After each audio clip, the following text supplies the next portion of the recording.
यहां पर बकायदा सोशल मीडिया पर भर भर के रील्स बनाई जाना शुरू हुई। इन रील्स की वजह से कॉकरोच जनता पार्टी रातों रात इंस्टाग्राम पर फॉलो होने लगी। फॉलो होते होते अब अराउंड 14.5 मिलियन से ज्यादा लोग इसे इंस्टाग्राम पर फॉलो कर चुके हैं। इस तरह से कॉकरोच का फेस लगाकर जनता को संबोधित करते हुए वीडियोस डाले जाने शुरू हुए। इस तरह के स्टिकर्स कॉकरोच जनता पार्टी के आने शुरू हुए। टी शर्ट्स के ऊपर कॉकरोच जनता पार्टी, मतलब 5 दिन के अंदर इस पार्टी ने अपना पहचान बनाना शुरू किया। असल में सोशल मीडिया पर यह पूरा पूरा एक बज क्रिएट करता चला गया। टारगेट किया गया कि अब हमारे जो देश के ये शिक्षा मंत्री हैं, इनका इस्तीफा लिया जाए। धर्मेंद्र प्रधान जी, जिनके रहते हुए अभी नीट का पेपर लीक हुआ, तो बोले शिक्षा मंत्री के पद का इस्तीफा इन्हें देना चाहिए। इन्होंने अपने मैनिफेस्टो की बातों को धीरे धीरे लोगों के सामने तस्वीरों के माध्यम से पहुंचाना शुरू किया। 5 दिन के अंदर ही ऐसा लगा कि यह पूरी तरह से एक ऐसा आंदोलन है जिसे अनएम्प्लॉयड लोगों ने, जिस तरह बेरोजगार लोगों ने एंडोर्स कर दिया है, पहचान बना दिया। लोगों ने तमाम प्रकार की तस्वीरें डालना शुरू किया। कारण 2 लोगों को निशाना बनाया गया, पहला सीजेआई को और दूसरा हमारे शिक्षा मंत्री को। साहब, शिक्षा मंत्री और हमारे सीजेआई दोनों जब इस निशाने पर आए तो निशाने का असल कारण क्या था, अब वो भी जान लेते हैं। देखिए, हमारे देश की न्यायपालिका पहले भी कई तरह के सवालों में खड़ी रही है। हाल ही में एक हाई कोर्ट के जज साहब के घर के भीतर नोट जले हुए बोरी में मिले थे। न्यायपालिका पर सवाल उठते रहे हैं। चाहे सुप्रीम कोर्ट के कॉलेजियम की बात हो, वो सवालों के घेरे में रही है। हाल ही में सुप्रीम कोर्ट ने एनसीईआरटी द्वारा लिखी क्लास 8th की किताब में, जहां न्यायपालिका के द्वारा किए गए करप्शन का जिक्र है, उससे आहत होते हुए उसे हटवाने का आदेश दे दिया।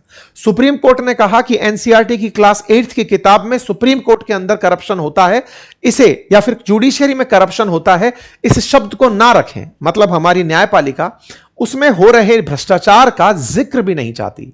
परिणाम क्या निकला? एनसीईआरटी को माफी मांगने लगी।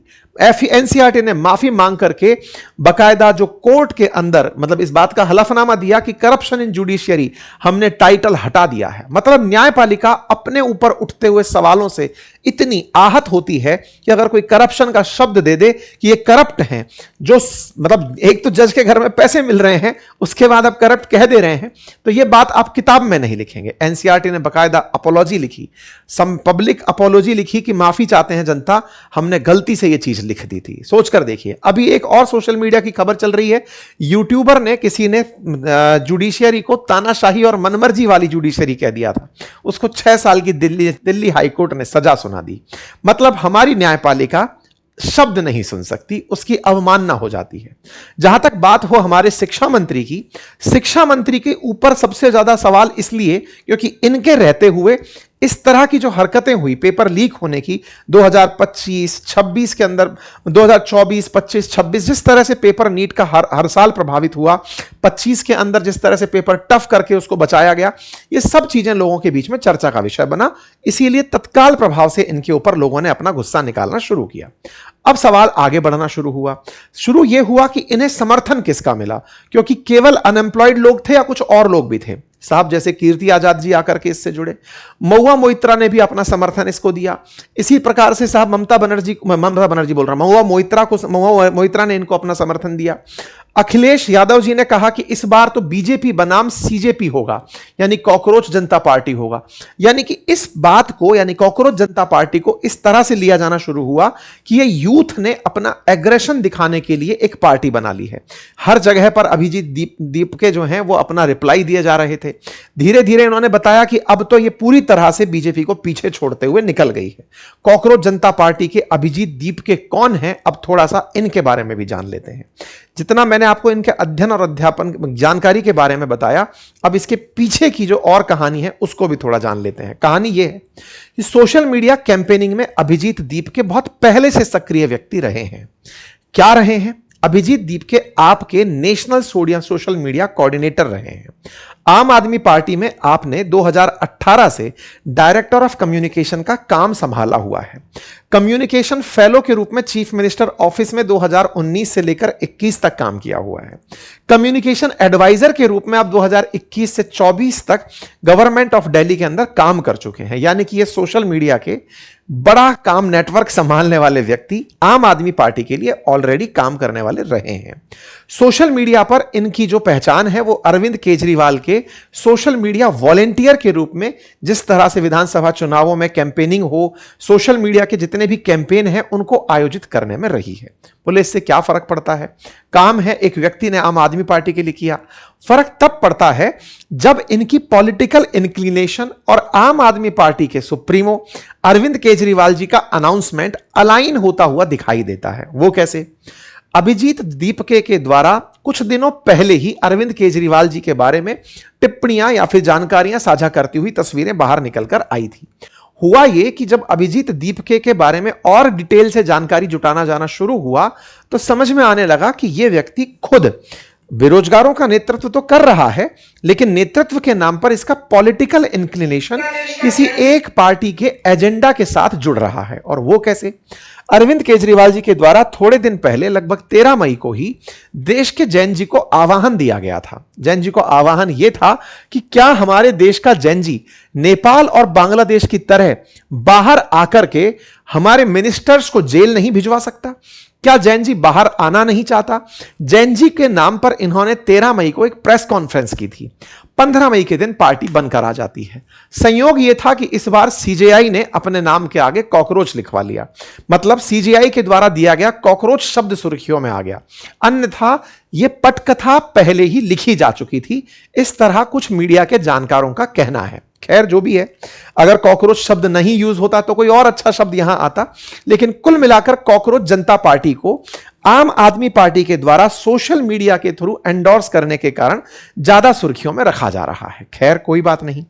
अभिजीत दीपके जो है, इनका पास्ट में मोदी सरकार और उसके खिलाफ जो क्रिटिसिज्म है वो इस समय सोशल मीडिया पर काफी वायरल हो रहा है। कश्मीर का मसला हो या फिर किसी भी प्रकार के मसले हो, इनकी काफी ज्यादा सुर्खियां उसमें निकल कर आई हैं। एक और सोशल मीडिया पर चर्चा चल रही है। इस सोशल मीडिया पर चर्चा को आप भी अपनी तरफ से वेरीफाई करके चाहें तो देख सकते हैं। कुछ लोगों का कहना है कि इनके चैनल को जो फॉलो किया जा रहा है वो बहुत सारे पाकिस्तानी, बांग्लादेशी, टर्की, वहां के सोशल मीडिया हैंडल्स के द्वारा किया जा रहा है। इतना ही नहीं, बहुत सारे ऐसे फॉलोअर्स परचेज किए गए हैं जो कि बोट हैं, यानी कि बोट के माध्यम से, बोट का मतलब फर्जी तरीके से अकाउंट की फॉलोइंग्स बढ़ाई गई हैं। अकाउंट्स की फॉलोइंग बढ़ाई गई है, इसके पीछे का तर्क यह है कि यहां पर बहुत सारे लोग दूसरे देशों से हैं और कुछ हैंडल्स जो इनको फॉलो कर रहे हैं वो ऐसे हैं जो मतलब एक तरह से समझिए कि उनकी जो फॉलोइंग है वो एक फॉलोअर्स की है। अगर आप देखें यहां पर तो कुछ फॉलोअर्स के साथ में कुछ इस तरह से कॉकरोच जनता पार्टी का एक हैंडल को खोल करके देखा गया तो कुछ ऐसे हैंडल्स थे जिनमें एक एक पोस्ट या फिर अभी ताजा बना हुआ पोस्ट हैंडल, इस तरह के फॉलोअर्स थे। बोले ये पूरा की पूरा जो मोमेंटम है ये खरीद के फॉलोअर्स ला करके बढ़ाया जा रहा है। ऐसा ही हाल ही में राघव चड्ढा जी के ऊपर भी आरोप लगा था कि उन्होंने भी फॉलोअर्स परचेज किए हैं। देश के अंदर फर्जी फॉलोअर्स बनाने की प्रक्रिया बहुत तेजी से है, तो उसमें बोले यहां पर भी ऐसा काम हो रहा है। ठीक है साहब। जोड़ा जा रहा है नेपाल और बांग्लादेश के अंदर जैन जी के आंदोलन से कि हमारे देश का जैन जी इतना परेशान है, यूथ इतना परेशान है कि वो जैसे बांग्लादेश में सत्ता परिवर्तित किया, जैसे नेपाल में सत्ता परिवर्तित किया, वैसे कर देगा। इस पर अभिजीत दीपके की मत भिन्नता है। उनका कहना है कि हमारा जैन जी बहुत समझदार है। चलो ठीक है। ऐसे में अब सवाल उठता है कि ये जो भी घटना घटी इसके लिए सही मायने में जिम्मेदार कौन था? सबसे पहले आज बेरोजगारों की तुलना कॉकरोच से होना यह निश्चित ही एक असम्मान की बात है और यह एक स्तर पर बैठे व्यक्ति के द्वारा नहीं कही जानी चाहिए थी। देश के अंदर बेरोजगारी है, इसके लिए निश्चित ही सरकार जिम्मेदार है। सरकार को वो कदम सब उठाने चाहिए जिससे देश की जिम्मेदारी को, जिस देश की बेरोजगारी को, यूथ की बेरोजगारी को आंसर किया जा सके। वो सारे प्रयास चाहे स्किल डेवलपमेंट के हों, रोजगार के नए अवसर विकसित करने के हों, करप्शन मुक्त करने के हों, सरकार को करने चाहिए। इसके साथ साथ अपोजिशन जो पूरी तरह से इस आंदोलन में कॉकरोच जनता पार्टी की छत्रछाया में चला गया है कि चलो ठीक है इसी बहाने सही हम सुर्खियों में तो रहेंगे, आपसी पार्टियों के बीच के इस बैर भाव में अपोजिशन खुद भी कहीं ना कहीं अपनी जिम्मेदारी भूल गया है।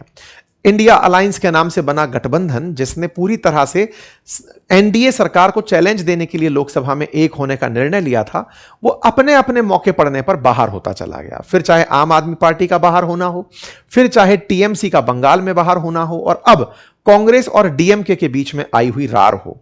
यानी कि अपोजिशन जब खुद मौका परस्ती पर उतर आया हो, तो कहीं ना कहीं देश का युवा बेरोजगार अपने आप में लीडरशिप का अभाव महसूस करता है। और उस अभाव में कुछ ऐसे हैंडल्स जो सही मायने में क्या पता किसी अनएम्प्लॉयड व्यक्ति के लिए एक ऐसा चेहरा बने कि लोग देख तो लें कि आप हमारे साथ क्या हो रहा है, कुछ बोल क्यों नहीं रहे हो। ये सारी स्थितियां निकल कर आती हैं। आप इसे कैसे देखते हैं जरूर बताइएगा, क्योंकि लोकतंत्र में आपका वोट ही जिम्मेदारी से तय करता है कि सरकार किस तरह से चले, जिम्मेदारी किन की हो, देश के अंदर मतलब किस तरह से जिम्मेदारियों को तय करती हुई सरकारें बने। फिलहाल के लिए इतना ही। जानकारी पसंद आई हो तो साथियों से साझा करें। चैनल पर नए हैं तो सब्सक्राइब कर लें। लाइव क्लासेस कुछ ही देर में आपको उपलब्ध होगी, लिंक कमेंट बॉक्स में उपलब्ध कराया गया है। हमारी एआई की क्लासेस का जाकर आप उन्हें ज्वाइन कर सकते हैं। धन्यवाद।